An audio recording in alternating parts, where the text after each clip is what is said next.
Je te présente 30 minutes de pure valeur pour développer un personal branding de génie. Tu es bien sur la plus grosse vidéo de tout YouTube concernant le personal branding. J'ai plus de 10 ans d'expérience en création de contenu. Je cumule plus de 300 000 abonnés sur mes différentes plateformes. J'ai créé et vendu plus de 25 produits grâce à mon personal brand. J'ai créé plusieurs comptes, plusieurs chaînes sur plusieurs thématiques à plusieurs périodes différentes. Je te laisse un aperçu de mes différentes plateformes. Tu vois que j'ai près de 100 000 abonnés sur Facebook, plus de 70 000 sur TikTok, près de 100 000 sur Instagram. J'ai également 3 chaînes YouTube, celle-ci qui en a 13 000, une autre sur une autre thématique qui en a 35 000, celle-ci également qui en a 2 000. Et la première chose que je voudrais impérativement que tu comprennes, c'est qu'on n'est plus en 2020. Que tu sois coach sportif, thérapeute, dans le make money, l'investissement, l'immobilier, le voyage, tout ce que tu veux, toutes les thématiques sont devenues extrêmement concurrentielles, sauf quelques très rares exceptions, ce qui veut dire que attirer les bonnes personnes, comme on te le recommande partout, ce n'est que 5% de l'équation.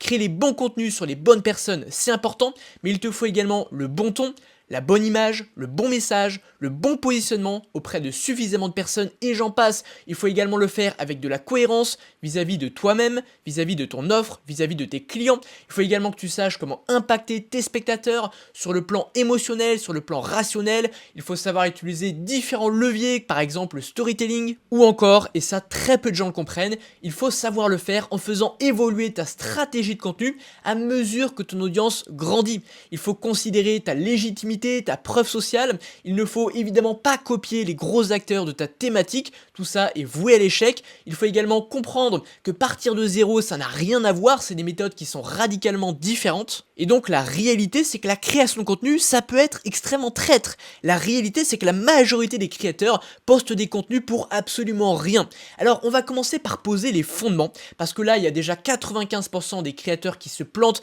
et qui ne peuvent pas développer un personal brand. Si tu te rates sur les fondements, c'est tout ton personal brand qui est cuit. Donc on va voir comment bien définir ton positionnement, on va voir comment dresser ton avatar, et on va voir également comment définir ta stratégie de contenu, et on va voir un ensemble de choses, un ensemble de secrets que très peu de créateurs comprennent. Alors d'abord, concernant ton positionnement, il faut que tu saches que parler à tout le monde, c'est ne parler à personne. Il faut que tu t'adresses à une catégorie qui est extrêmement spécifique de personnes, surtout si ta thématique est concurrentielle, on va la voir juste après, et on va prendre un exemple, je vais prendre la thématique de la perte de poids, qui est typiquement une thématique qui est extrêmement concurrentielle. Eh bien tu vas imaginer que ce grand cercle là, c'est toute la thématique de la perte de poids. Eh bien tu es d'accord qu'au sein de la thématique perte de poids, il y a plein de sous-niches. Tu vas avoir par exemple là, le cercle rouge, ça va être la perte de poids pour les femmes après l'accouchement. Le cercle bleu, ça peut être par exemple la perte de poids spécifiquement pour les personnes en surpoids sévère, en situation d'obésité. Ça peut être aussi la perte de poids pour les hommes après 40 ans.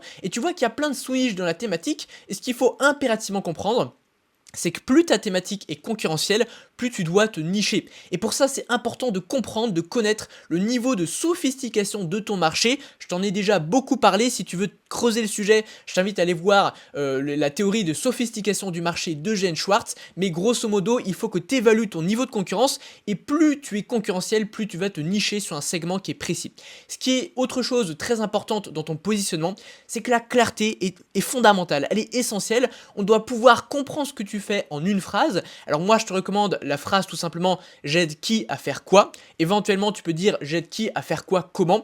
Par exemple, j'aide les femmes après l'accouchement à perdre du poids grâce à la méthode ta. Tu vois, j'aide qui les femmes après l'accouchement à faire quoi, perdre du poids comment avec la méthode ta.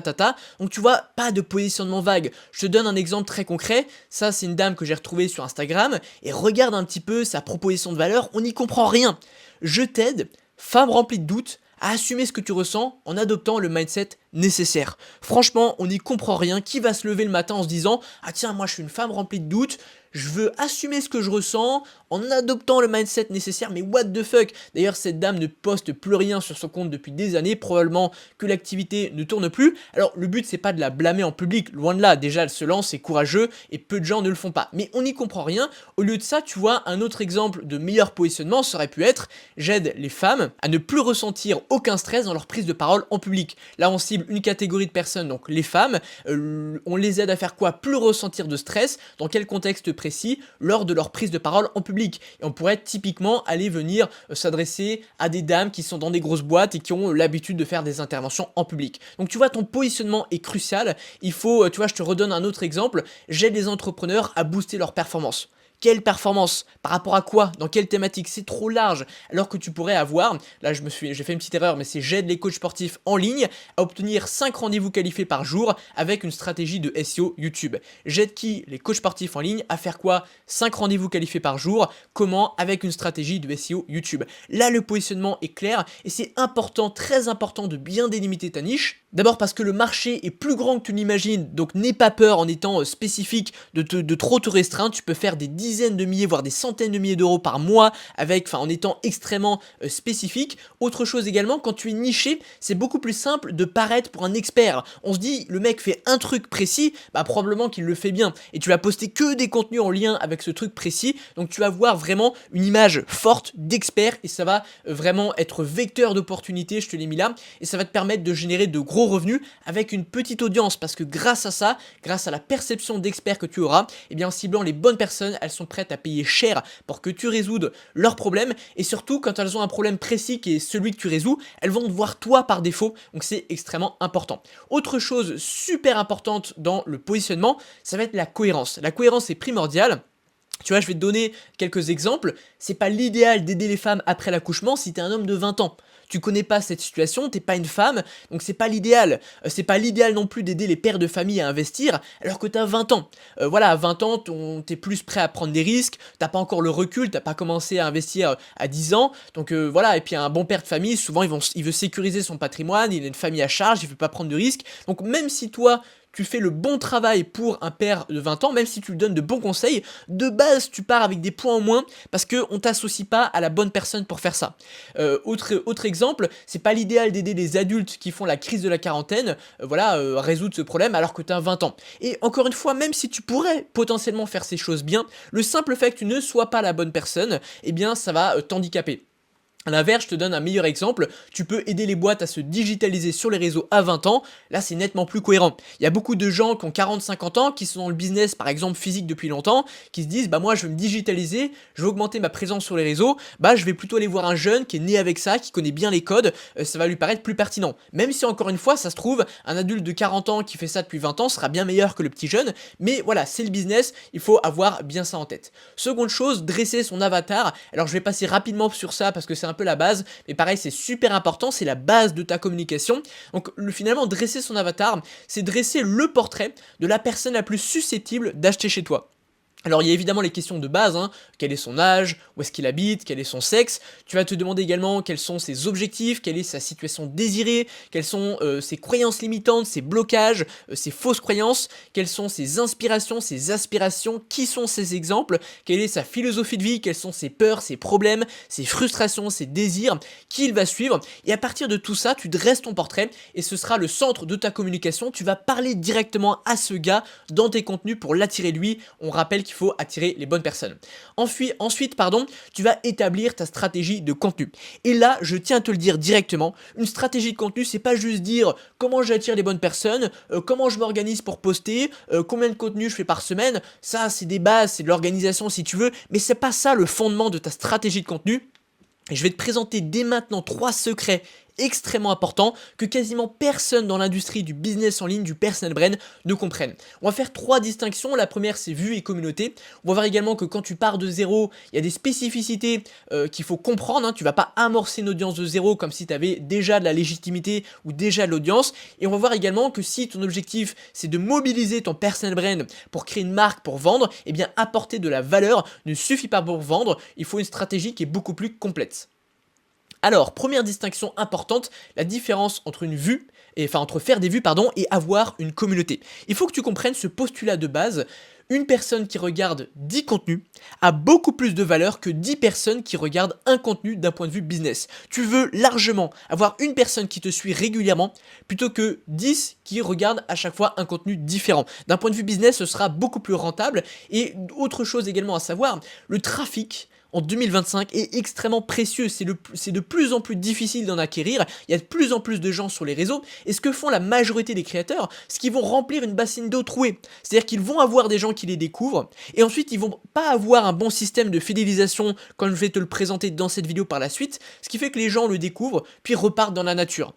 Et donc ils sont sans arrêt en train de remplir une bassine d'eau trouée, donc ils ont finalement un stock d'audience qui est limité. Et finalement tu vois, quand tu remplis une bassine d'eau trouée, pour faire 200 vues, tu as besoin de 200 personnes qui découvrent. Alors que si tu as un bon process de fidélisation, eh bien pour faire 200 vues, peut-être que 10 personnes seulement vont suffire. Peut-être même que si tu as un fan qui est hardcore, il peut te suivre pendant des années et t'apporter 300, 400, 500 vues à lui seul. Et donc c'est bien plus facile de trouver 10 personnes qui vont te rapporter 200 vues que 200 qui vont t'en rapporter 200, surtout qu'aujourd'hui, je te l'ai dit, on est dans un contexte concurrentiel où il y a plein de créateurs, et sachant qu'en plus, pareil, je te l'ai déjà dit, quelques personnes qui regardent beaucoup de contenu, c'est bien plus rentable d'un point de vue business que beaucoup de personnes qui regardent que quelques contenus. Alors la question qu'on va se poser, c'est comment transformer des vues en une communauté. Eh bien déjà, il faut que tu saches que tu as deux types de contenus à faire. Ça, c'est une erreur que j'ai faite pendant très longtemps à mes débuts, c'est que j'allais poster uniquement des contenus qui allaient apporter de nouvelles personnes, parce que je me disais, bah voilà, il faut de la croissance,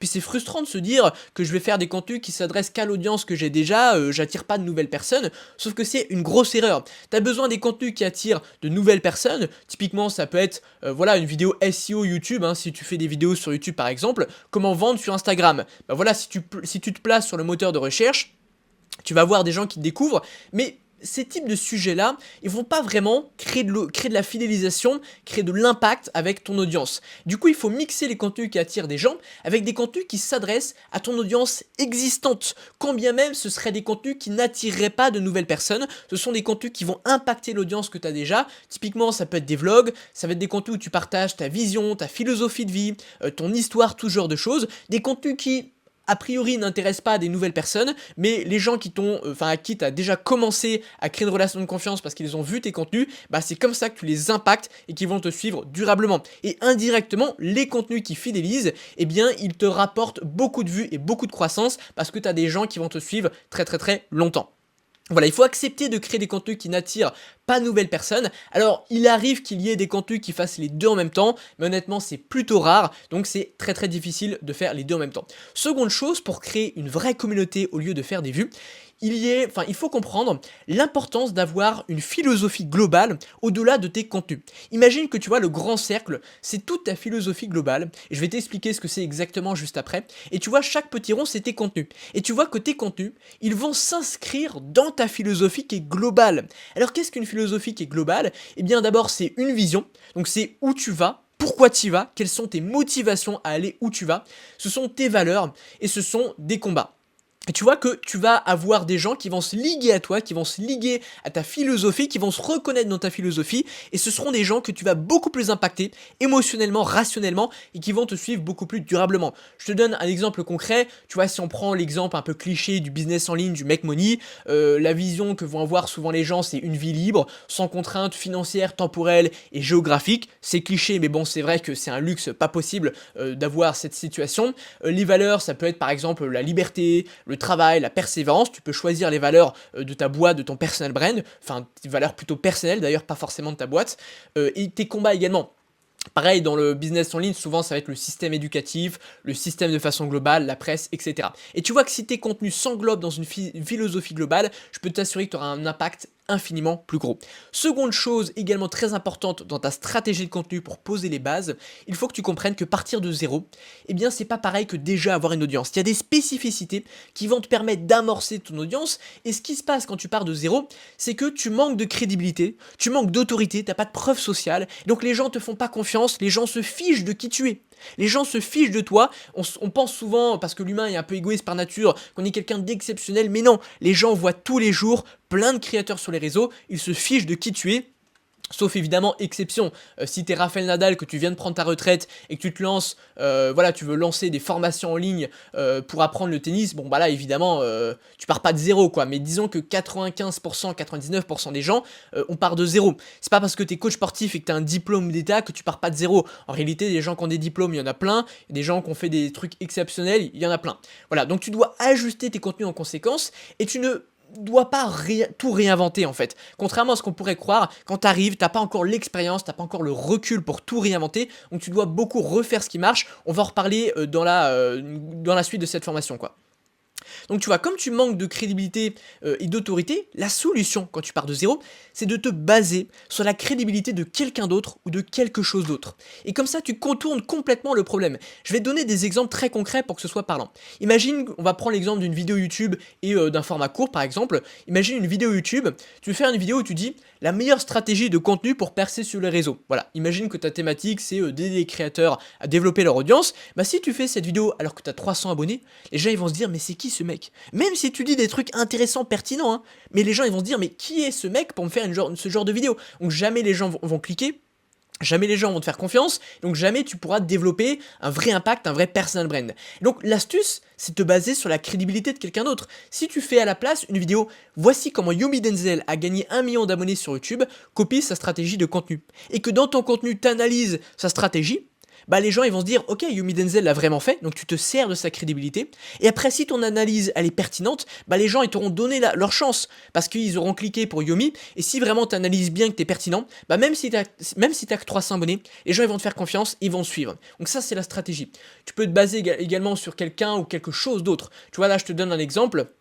Imagine que tu fasses un reel Instagram par exemple, voici les 3 meilleures accroches pour percer sur Instagram. Pareil, alors que tu as 300 abonnés, les gens ils vont se dire bah ok mais t'as pas percé sur Instagram mon gars. Mais si maintenant tu dis j'ai analysé 30 reels à plus d'1 million de vues et voici 3 types d'accroches qu'utilisent les meilleurs créateurs. Bah voilà, t'as contourné le problème et tu changes complètement, tu passes à côté du problème de crédibilité. Alors tu dois également ajuster tes contenus. Ça pareil, je te le répète souvent et très peu de gens le comprennent, espérer développer ton audience en ne postant que des contenus qui sont spécifiques destinés à ta cible, c'est un leurre. Je sais que tout le monde sur ce marché te répète de développer une audience qui est qualifiée. Je suis également partiellement d'accord avec ça, dans le sens où effectivement tu vas pas vendre à des gens qui sont pas intéressés par tes produits. À un moment ou un autre, il va falloir avoir une audience qualifiée, mais ce que je veux que tu comprennes, c'est ce schéma. Imagine que ce soit quelqu'un qui poste que des contenus qualifiés. Bah tu vois que le cercle rouge, ça correspond aux personnes qualifiées qu'il va toucher, qu'il va attirer. Tu vois que s'il poste que des contenus qualifiés, bah le cercle rouge, il représente quasiment tous les gens qu'il a attirés. Tu vois, le deuxième cercle noir, c'est toutes les personnes qu'il a attirées. Le cercle rouge, c'est les personnes qualifiées qu'il a attirées parmi toute l'audience qu'il a attirée. Bah tu vois que la majorité des gens que tu attires, ce sont des gens qualifiés si tu ne postes que des contenus qualifiés. Mais si maintenant, tu vas créer des contenus viraux, alors quand je dis les contenus viraux, c'est pas des contenus qui n'ont rien à voir avec ta thématique, hein. Tu vas pas parler de voitures alors que tu vends des équipements pour chevaux, mais si tu te fais faire des contenus un peu plus larges, un peu plus mainstream, qui restent globalement dans ta thématique, qui font plein de vues, certes, ce sera une plus petite proportion de ton audience qui sera qualifiée. Par contre, le cercle rouge, tout compte fait, bah tu vois qu'il est 2-3 fois plus important que le cas où tu fais que des contenus spécifiques. Et donc ce qui se passe, c'est qu'il est impératif d'ajouter des contenus viraux au moins le temps d'amorcer ton audience. Sinon tu vas terminer comme tous ces créateurs, tous ces coachs, tous ces thérapeutes, tous ces formateurs, tout ce que tu veux, tous ces créateurs qui sont sur les réseaux mais qui n'arrivent pas à développer leur audience, qui font 50 vues par vidéo YouTube, 200-300 vues par Reels, et qui vont avoir au bout d'un an 300 posts pour 200 abonnés. Plus de posts que d'abonnés. Et voilà, ça ne marche pas, il y a des tonnes de gens qui font des contenus spécifiques, au début ce sera trop dur. Et donc il faut que tu crées des contenus viraux en utilisant des stratégies comme le newsjacking, le parasitage d'audience, refaire ce qui marche. D'ailleurs à ce propos je pourrais te faire prochainement une vidéo complète sur la viralité, si ça t'intéresse dis-le moi en commentaire, et j'en profite également, pense à t'abonner à cette chaîne et à me laisser un pouce bleu, tu peux me faire également ton retour en commentaire sur cette vidéo, ça soutient la chaîne et ça m'aide à savoir quel type de vidéo te plaît quoi. Donc tu vois que finalement tes contenus viraux, ils vont attirer beaucoup de gens, et ils vont faire un transfert d'audience vers les contenus qui sont spécifiques, et certes ça sera pas tout le monde qui va aller voir les contenus spécifiques, mais tout compte fait, ce sera plus de gens que si tu avais directement fait que des contenus spécifiques. Voilà, je veux vraiment que tu comprennes que les contenus viraux sont indispensables et permettent aux contenus spécifiques de se développer. Et tu vas voir que du coup, l'astuce c'est qu'à mesure que ton audience grandit, bah, tu fais de moins en moins de contenus viraux au profit de contenus plus spécifiques parce que c'est ça qui t'intéresse au bout du compte. Alors avant de poursuivre, j'ai quelques cadeaux pour toi qui vont t'aider à améliorer ton personal brand. Le premier c'est 8 méthodes pour parler de toi de façon efficace, pour créer de la proximité avec ton audience, parce qu'on l'a vu, il faut de la proximité pour créer une communauté et pas simplement faire faire des vues. Je t'ai prévu également 5 prompts ChatGPT qui sont personnalisables pour améliorer ton personal brand, peu importe ta thématique, ainsi que 3 méthodes pour exploser ton audience de zéro. Tu peux récupérer ça gratuitement sur le premier lien en description et reviens parmi nous, le meilleur reste à venir. J'ai des choses très importantes à te présenter dès maintenant.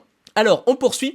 Troisième chose très importante dans ta stratégie de contenu, apporter de la valeur ne suffit pas pour vendre. Pareil, tout le monde te dit de la valeur, de la valeur, de la valeur, t'inquiète, les gens vont acheter tes produits par milliers. La réalité, c'est que non. La valeur, ça démontre ton expertise, ça crée de la confiance, c'est bien, ça peut t'aider à développer l'audience, mais ça suscite pas le désir d'achat. Les gens, ils vont pas se jeter sur tes produits parce que tu leur as apporté de la valeur. Si tu parles pas de ton offre, et quand je dis parler, c'est pas forcément directement, ça peut être subtilement, mais si tu donnes pas envie d'aller plus loin avec toi, si tu leur manques pas, si tu enlèves pas une partie de l'équation, si tu leur montres pas que ton offre leur permet d'aller plus vite, plus loin, que ça leur permet d'éviter des erreurs, de gagner du temps, tout ce genre de choses, eh ben ils vont pas acheter chez toi. Donc une stratégie de contenu qui est complète, elle repose sur 5 piliers fondamentaux et tu dois mettre en place ces 5 piliers. Tu vas d'abord avoir les contenus qui attirent du monde. Donc là on l'a vu, c'est les contenus viraux type newsjacking, refaire ce qui marche, le parasitage d'audience, tout ce genre de choses. Les contenus qui vont démontrer ton expertise. Donc là c'est typiquement les contenus qui apportent de la valeur, donc les guides, les tutos, les conseils, les plans d'action, les stratégies, les méthodes, etc. Là on va vraiment s'adresser à son cœur de cible. Ensuite tu vas voir les contenus qui créent de la proximité, de la relation. Là, tu vas partager plutôt ta vision, ta philosophie de vie, des anecdotes, des histoires, ton parcours, ta réflexion, ton quotidien. Je précise quand même que tu peux englober les types de contenus les uns dans les autres. Tu peux faire par exemple une stratégie pour démontrer ton expertise dans laquelle tu vas raconter des anecdotes et ta philosophie de vie. Voilà, ils peuvent être englobés les uns dans les autres, mais ces 5 objectifs doivent être remplis, quoi. Et tu as également du coup les contenus qui doivent susciter le désir d'achat. Ça peut être présenter ton mécanisme, le mécanisme par lequel ton offre est différente et meilleure que la concurrence, des témoignages clients, des résultats clients, donner envie d'aller plus loin, omettre une partie de l'équation pour susciter les gens, pour susciter le désir d'achat. Montrer que c'est compliqué, risqué, long, fastidieux de le faire seul, sous-entendu sans ton offre, tout ce genre de choses. Et enfin, tu as les contenus qui vont pousser ton audience à passer à l'action, parce que les gens manquent de confiance en eux et ne passent pas à l'action d'eux-mêmes si tu ne casses pas leurs croyances, si tu ne les motives pas. Donc là, tu casses les croyances, tu racontes, expliques le pourquoi toi tu fais ça, tu vas inspirer, présenter pourquoi pas des avant-après, tout ce genre de choses. Alors, également important pour ta stratégie de contenu, tu dois te focus sur une seule plateforme. Sauf si tu es un créateur expérimenté depuis très longtemps, il faut que tu comprennes qu'aujourd'hui la concurrence elle est rude sur pratiquement toutes les plateformes. Et donc ce qui va se passer c'est que si tu es présent partout, tu risques d'être moyen partout. Surtout que t'as pas encore d'équipe, t'as pas le budget pour t'entourer, t'as pas l'expérience pour savoir ce qui marche. Donc si en plus de ne pas avoir l'expérience ni l'équipe, tu commences à espérer conquérir toutes les plateformes, tu vas être moyen partout et aucune de tes plateformes ne va se développer. Voilà, même si tu vois que les gros acteurs de ton marché, ils sont présents partout avec, sur toutes les plateformes, c'est parce que eux ont l'expérience, l'équipe et le budget pour le faire, ce que tu n'as pas. Ensuite, du coup, quelle plateforme tu vas choisir? Eh bien, il faut que tu comprennes qu'en réalité, t'as à peu près toutes les plateformes qui fonctionnent. Tu peux faire de l'argent sur YouTube, tu peux en faire sur Instagram, tu peux en faire sur LinkedIn. Bon, TikTok, ça peut être plus dur sur certains points, mais ce qu'il faut te poser, c'est 3 questions. La première, c'est quels sont mes avantages naturels. Tu seras bien plus à l'aise sur, LinkedIn, si tu es un excellent copywriter, que peut-être que avant de te lancer dans le personal brand ou de te lancer ton activité, peut-être que tu as été dans une boîte et que tu as fait du copywriting pendant 5 ans. Probablement que tu auras un avantage naturel et que le format texte, tu seras meilleur dedans. Ensuite, faut te demander où se trouve ta cible. Est-ce que, si tu vends une canette de soda, peut-être que faire du viral sur TikTok, c'est plus pertinent que d'aller vendre des canettes sur LinkedIn. Par contre, si tu t'adresses vraiment à des professionnels, peut-être que c'est plus intéressant d'aller sur LinkedIn. Alors, j'ai mis entre parenthèses, en réalité, elle est partout. Parce que, tu vois, peut-être que ta cible la plus évidente, peut-être qu'elle serait sur LinkedIn si tu t'adresses à des professionnels, mais peut-être aussi que tous tes concurrents du coup sont allés sur LinkedIn. Et peut-être qu'il y a ta cible est moins présente sur Instagram, mais si en parallèle de ça, t'as beaucoup moins de concurrence sur Instagram, peut-être que tout compte fait, t'es gagnant à aller sur Instagram. Et donc en réalité, tu vois, Instagram, Facebook, YouTube, globalement tout le monde y est quoi. Donc même si tu t'adresses à une catégorie précise de personnes, même si de base t'es plutôt des professionnels sur LinkedIn, en fait tu auras quand même des professionnels qui sont sur YouTube et tu peux tout à fait les cibler sur YouTube et très bien t'en sortir. Et donc moi ce que je t'invite également à considérer, c'est quelle plateforme toi tu consommes le plus. Parce que pour réussir sur les réseaux, Pour développer ton audience, c'est important de comprendre les codes de chaque plateforme. Et donc, si tu consommes depuis très longtemps du YouTube, tu vas mieux connaître les codes et tu seras probablement meilleur sur YouTube. Donc voilà, c'est des questions à te poser. Ensuite, il y a une question qui est fondamentale à te poser en personal branding. Là, on a fini sur les fondamentaux, on va passer un peu à la suite. La question que tu dois te poser, c'est que tu vas faire le travail de te mettre dans la peau de ta cible et tu vas te dire quelle image je souhaite dégager. Qu'est-ce que je choisis de montrer? Qu'est-ce que je choisis au contraire de ne pas montrer? On va prendre l'exemple de Anthony Sirius. Bon, c'est un type de contenu qui me parle pas du tout à titre personnel. Peut-être que tu l'as vu passer. Globalement, c'est un mec qui fait de l'OnlyFans manager. Et tu vois que directement là, je suis sur la page de sa chaîne YouTube. Qu'est-ce qu'il montre? Des billets, des nanas et des voitures. Alors moi, si je montre ça, je peux t'assurer que je vais perdre tous mes clients parce que c'est pas moi et ce n'est pas mes clients. Mais lui, on a beau dire ce qu'on veut, c'est cohérent dans son cas. Lui, il attire des gens qui veulent faire de l'argent en faisant travailler des meufs sur OnlyFans, quoi. Donc forcément, bah c'est cohérent, c'est ce qui leur parle. Mais moi, tu vois, je vais montrer des choses qui n'ont rien à voir avec tout ça. Je vais montrer, par exemple, quand je fais du voyage, je vais montrer des photos des paysages. Là, c'était moi en Grèce, là, c'était moi au ski, là, c'était moi à Split, là, c'est un loup de mer aux États-Unis, à San Diego. Là, c'est juste une balade en forêt près de chez moi. Là, j'étais à Madrid, là, j'étais à Split, là, c'était à Berlin. Et tu vois, je montre des photos de voyage et je choisis de montrer ce que je veux montrer. En fonction de qui je suis, parce qu'on va le voir juste après, c'est très important de ne pas fake ton personal branding, et en fonction aussi de ma clientèle. Je vais pas montrer, j'aurais très bien pu montrer aux États-Unis les photos de mon hôtel 5 étoiles, enfin d'ailleurs j'en ai quand même montré une photo, mais tu vois, je vais pas mettre le gros de mon marketing, ça va pas être de dire hey, salut, je suis dans des hôtels 5 étoiles. Non, mon audience, elle s'en fout. Mon audience, ce qu'elle veut voir, c'est des paysages, c'est ce qui va lui parler. C'est ce qui crée ma personnalité et c'est ce qui crée ma différenciation. Et tu vas voir que sur les réseaux, c'est très très puissant. Tu attires naturellement des gens qui te ressemblent. Il y a un filtre qui est extrêmement puissant et ce filtre, il est super puissant parce que en attirant des gens qui te ressemblent, non seulement c'est ce qui va te permettre de te différencier de ta concurrence, on va en reparler juste après, mais c'est aussi ce qui va te permettre d'attirer peut-être tes futurs collaborateurs. Il y a des gens avec qui tu vas pouvoir bosser qui auront tes valeurs, ta vision, parce que naturellement tu les auras attirés. Ça, c'est extrêmement puissant parce qu'on l'oublie souvent. Mais le personal branding, c'est pas juste trouver des clients, mais indirectement, il y a des tonnes d'autres manières de gagner de l'argent par le réseau que ça t'apporte, par les opportunités, par les collaborations, tout ce genre de choses. Même pour recruter, si tu lances un recrutement auprès de ton audience, tu auras beaucoup plus de gens qui vont postuler, qui plus est des gens qui connaissent ta façon de travailler, qui adhèrent à ta philosophie, à ta vision. Donc ce sera 1 milliard de fois plus facile de recruter et tu auras des meilleures personnes.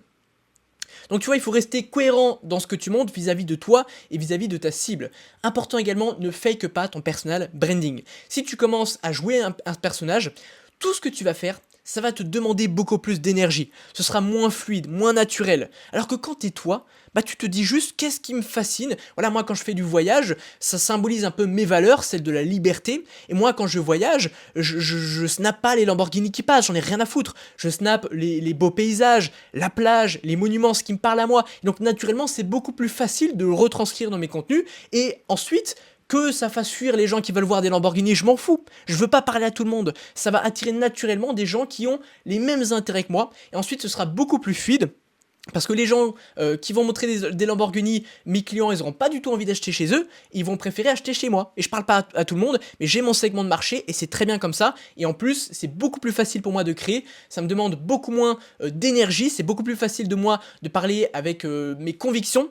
En plus de ça, voilà, si tu commences à tout fake, c'est la porte ouverte au burn-out, tes contenus vont être insupportables à créer et tu risques de commettre des incohérences parce que le naturel revient toujours au galop, comme on dit, quoi. Vraiment, je te conseille pas de fake ton personal branding. Je dis pas que personne le fait, mais encore moins de gens que tu ne l'imagines. Souvent, les gens s'imaginent que les créateurs sont des manipulateurs, etc. J'en rencontre beaucoup, des très connus, et je peux t'assurer que c'est rare quand même que quelqu'un fake. En général, tu peux grossir un trait, tu peux choisir aussi de montrer une facette de toi. Moi, je te montre une facette assez sérieuse de moi, mais si tu me verrais avec mes potes, évidemment que je sais aussi beaucoup plus déconner. Mais là, c'est pas que je le cache, c'est juste que dans ce contexte précis, je suis quelqu'un de sérieux, et c'est ce que je suis vraiment, tu vois, dans ce contexte-là. Voilà, reste toi-même, ça c'est un peu la conclusion de cette partie de formation, reste toi-même, ne parle pas à tout le monde, et sache qu'il y aura toujours des personnes qui vont résonner avec toi, même si tu es quelqu'un d'original et que t'aimes pas ce qu'aiment la plupart des gens, et fais attention à ce que tu choisis de montrer, parce que ça a beaucoup d'importance. Alors, maintenant on va parler de différenciation, parce que je sais que ça fait peur à beaucoup de gens. On va voir comment devenir unique et mémorable, et comment te différencier dans un univers qui est concurrentiel. On l'a vu, quasiment toutes les thématiques sont très concurrentielles, et je vais t'expliquer que se différencier, ce n'est pas ce que tu crois. Ça, c'est un schéma que je t'avais déjà montré dans une vidéo. Mais globalement, quand tu arrives sur un marché, quand tu commences à développer ton personal brand, tu as plus ou moins 3 phases. La première phase, tu vas imiter ce qui se fait, ce qui marche. La deuxième phase, tu vas commencer à innover. Et la troisième phase, tu vas te placer un peu comme un dinosaure, comme voilà, quelqu'un de bien établi, tu vas consolider. Et imiter, on pourrait penser que c'est une mauvaise chose, que voilà, il faut pas copier, etc. En réalité, si, il faut copier. Il faut copier ce qui se fait de bien, pardon. Et copier ce qui se fait de bien, c'est bien au début, parce que t'as pas encore l'expérience, t'as pas le recul, t'as pas les compétences pour commencer à innover dès le début. Si t'arrives et que t'as pas l'expérience, que tu sais pas encore ce qui marche, et que tu commences à mettre des grands coups de pied dans la fourmilière en refaisant tout, je peux t'assurer que c'est la porte ouverte pour te planter. Donc tu vas refaire ce qui marche, et on va le voir par la suite, t'as d'autres moyens de te différencier, et surtout tu vas te différencier avec le temps. Ensuite, tu vas rentrer dans une deuxième phase, tu vois, la flèche symbolise que tu avances. Dans la seconde phase, tu vas innover. Tu vas commencer à développer tes propres concepts, à trouver ta propre personnalité, ton propre mécanisme. Tu vas devenir ce qu'on appelle un leader d'opinion. Et ensuite, tu vas consolider. Donc là, tu vas te placer comme un leader qui est indétrônable. Tu vas chercher à introduire des barrières à l'entrée. L'exemple que je t'avais donné dans une de mes dernières vidéos, c'était Yomi Denzel. Yomi Denzel, il est bien en place depuis très longtemps, et donc il commence à faire des concepts où il va par exemple dépenser 10 ou 20 ou 50 000 euros dans une vidéo. Il place des barrières à l'entrée parce que la majorité des gens ne peuvent pas se permettre de placer 50 000 balles sur une vidéo. Voilà, c'est un peu le cycle naturel de ce qui va se passer, mais il y a quand même des moyens de te différencier. D'abord, sache que tu vas te différencier naturellement par l'humain. On l'a vu juste avant, mais le simple fait d'être toi, le simple fait finalement, ta simple façon de parler, ce que tu choisis de montrer, on l'a vu juste avant. Aussi même ta gueule, ta tronche, ça va te différencier. Il y a des gens, ma tronche, ça va pas leur parler. D'autres si. Tu vas avoir des points communs avec ton audience. Ta manière, ta pédagogie, ta façon de présenter les choses. Tout ça sont des choses qui naturellement, parce que t'es toi, parce que tu mets en avant l'aspect humain, hein, on l'a vu dans cette formation, c'est très important, tout ça fait que tu vas te différencier par l'humain. Ensuite, autre moyen pour te différencier, c'est tout simplement de repartir de ce qui marche, mais en ayant un angle un peu différent parce que tu vas avoir des sources d'informations qui sont différentes de tes concurrents. Le problème, c'est que la majorité des créateurs, peu importe la thématique, ils vont regarder les mêmes films, ils vont lire les mêmes livres, ils vont suivre les mêmes créateurs, et donc résultat, c'est des copies conformes. Alors que si toi, tu commences à aller choper des informations, par exemple, dans d'autres thématiques que tu vas transposer avec la tienne, si par exemple aussi tu regardes d'autres sites pour qui donnent d'autres news, tu vas lire d'autres livres qui sont pas connus, tu vas pourquoi pas aussi t'inspirer de pays qui sont pas connus, qui sont inexploités, eh bien tu vas clairement apporter de la fraîcheur dans ta thématique et te différencier. Ensuite, tu peux faire également ce qu'on appelle un changement d'angle. Alors ça, c'est très technique, j'en ai fait toute une formation récemment. En gros, ce que je fais, c'est que je vais partir de mon sujet de base. Imagine par exemple, je vais prendre un exemple dans mathématiques, que je veuille faire une vidéo « Comment redresser un business en ligne en baisse ». C'est un sujet qui est très précis, qui est très commun, que beaucoup de gens font, et qui clairement ne ferait pas beaucoup de vues. Et bien ce que j'ai fait à la place, c'est qu'au lieu de faire un sujet classique du type comment faire, comme on en voit partout, j'ai fait un changement d'angle et j'ai fait une analyse du business d'Antoine Blanco et de Margot Cunego qui était un peu en chute à ce moment-là. Alors si tu connais pas Antoine et Margot, c'est deux personnes assez connues dans ma thématique, et du coup c'était intéressant pour moi de parler d'eux parce que c'est ce qu'on appelle le parasitage d'audience, je vais attirer l'audience et faire beaucoup de bruit. Et du moment que c'est fait de façon bienveillante, il n'y a pas de problème à ça. Et du coup ce que j'ai fait, c'est que j'ai inclus mon sujet de base, à savoir comment redresser un business en ligne en baisse, sous un nouvel angle, c'est-à-dire que j'analyse la chute de leur business, je leur donne des conseils pour le redresser, et au passage je fais passer mon idée de base. Ce qui fait que je vais faire beaucoup plus de vues que j'aurais dû en faire normalement sur un sujet comme ça qui est classique, tu vois que j'en ai fait 40 000, et en plus de ça, du coup j'ai un angle qui est unique, que personne ne peut reproduire, enfin on peut me copier mais personne ne peut faire le même sujet que moi parce qu'il est unique, tu vois. Et du coup, je me différencie. Et tu peux faire ça, j'aurais très bien pu le faire sur un reel, sur un tweet, sur tout ce que tu veux. Et je t'invite également, autre conseil que je te donne pour te différencier, à te poser 3 questions. La première, c'est qu'est-ce que je pense, mais que ne pensent pas la plupart des gens. La seconde, c'est qu'est-ce qui est vrai, mais que ne savent pas la plupart des gens. Et la troisième, c'est que tu vas choisir une idée qui est communément admise, et tu vas la mettre en perspective. Et tu vas te dire, comment est-ce que je peux la remettre en question, en voyant cette idée sous un nouveau prisme. Et comme ça, tu vas concurrencer les idées communément admises dans ta thématique, les idées reçues finalement, ce qu'on voit partout, et ça donne lieu à des contenus assez sympas, assez originaux. Alors, moi également très important à comprendre, je t'invite à choisir un élément unique qui va te différencier en te basant sur tes avantages naturels. C'est-à-dire que tu peux faire pareil que tout le monde, partout. Simplement, tu vas te différencier d'une part par les éléments que je t'ai donnés juste avant, et aussi tu vas te distinguer sur juste un élément. Et cet élément, tu vas en faire ta spécificité et tu vas appuyer dessus. Ça peut être tes capacités d'analyse, ça peut être ton humour, ça peut être, je sais pas, t'es excellent, un excellent designer, tu vas ajouter des motions design dans tes contenus. Tu peux avoir une élégance qui va choquer tout le monde. Tu vois, tu choisis un élément de différenciation et t'appuies dessus. Moi, par exemple, ça va être mes capacités d'analyse. En tout cas, sur YouTube, j'ai une très bonne capacité d'analyse. Désolé, je suis pas modeste, mais c'est un élément différenciant qui fait que mes contenus, même si je traite d'un sujet que beaucoup de gens traitent, eh bien, je vais me différencier par ça. Donc voilà, choisis un élément différenciant. Basé sur tes avantages naturels, demande quoi, dans quoi t'es bon de façon naturelle, en réfléchissant à qu'est-ce que tu fais de bien dans la vie de tous les jours, à l'école, ou demande tes qualités à tes potes, ça peut être une bonne solution, et appuie dessus.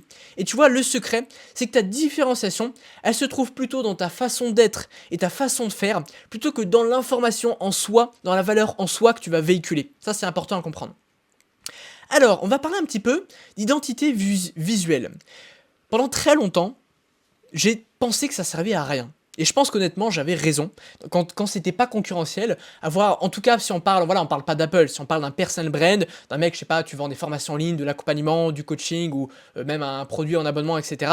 L'identité visuelle en tant que personal brand, mieux vaut créer des bons contenus. Et d'ailleurs, je le pense quand même que c'est pas non plus ce sur quoi il faut passer des années et des années. L'important, c'est d'exécuter, de faire les bonnes choses. Mais je pense que ça gagne un peu en importance, pour la simple et bonne raison que je te l'ai dit 100 fois, on est dans un contexte de saturation, un contexte concurrentiel. Et finalement, tu vas renforcer ton image avec une bonne identité visuelle, ça va renforcer ton sérieux, et ça va t'aider quand même à cultiver ta différenciation face à la concurrentielle. Alors, je le répète, ne pas en faire une obsession non plus, pas de perfectionnisme, l'exécution reste le plus important, néanmoins, un bon look sur tes contenus, choisir les bons outils pour le faire, soigner ton logo, ta bannière, tout ce genre de choses, avoir une charte graphique, tu peux t'aider d'un outil qui s'appelle colors.co, qui te permet de générer des chartes graphiques avec 3 couleurs, ils te donnent directement les codes couleurs, et ils te font des chartes graphiques directement qui sont harmonieuses, avec des couleurs qui vont bien. Tu peux en choisir pour ta boîte, choisir une pour ta boîte, et ensuite utiliser ces couleurs sur tes pages de vente, dans tes contenus, etc. Voilà, encore une fois, ne pas y passer des années, mais je pense que mine de rien, ça gagne un peu en importance. Voilà, c'est un peu un unpopular opinion, mais je te le dis. Alors maintenant, on va parler du pouvoir du storytelling. Ça, pareil, c'est super important parce que il faut bien comprendre. En fait, je vais te retranscrire une étude dont je t'ai déjà beaucoup parlé. C'est l'étude de Princeton University qui te dit qu'un contenu qui suscite des émotions au travers d'une histoire est en moyenne, jusqu'à 22 fois plus mémorable et en moyenne 2 fois plus partagé. Et ce qui est super important à comprendre, c'est que l'humain, il prend ses décisions sur une base émotionnelle et seulement ensuite, il vient les justifier par des éléments qui sont rationnels. Et donc tu dois susciter des émotions, et un bon outil pour le faire, c'est les histoires, ça crée des émotions, et ensuite seulement justifier par les émotions. Donc voilà, tu dois raconter ton histoire, partager ton pourquoi, tu peux également projeter des images dans le cerveau de tes spectateurs, ça tu vas le faire avec du storytelling. Voilà, ajoute du storytelling dans tes contenus pour faire passer tes idées, et j'en profite, j'ai fait une grosse masterclass, pareil 35 minutes de pure valeur, vraiment c'est une grosse masterclass, j'ai eu que des bons retours, où je t'apprends à utiliser de A à Z le storytelling spécifiquement pour améliorer tes contenus.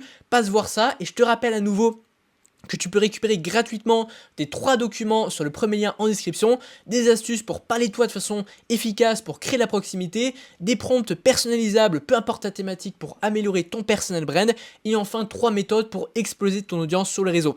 N'oublie pas le petit pouce bleu pour me soutenir, abonne-toi à la chaîne si tu me découvres, je serai très heureux de lire ton retour en commentaire, et je te dis à la prochaine, ciao ciao.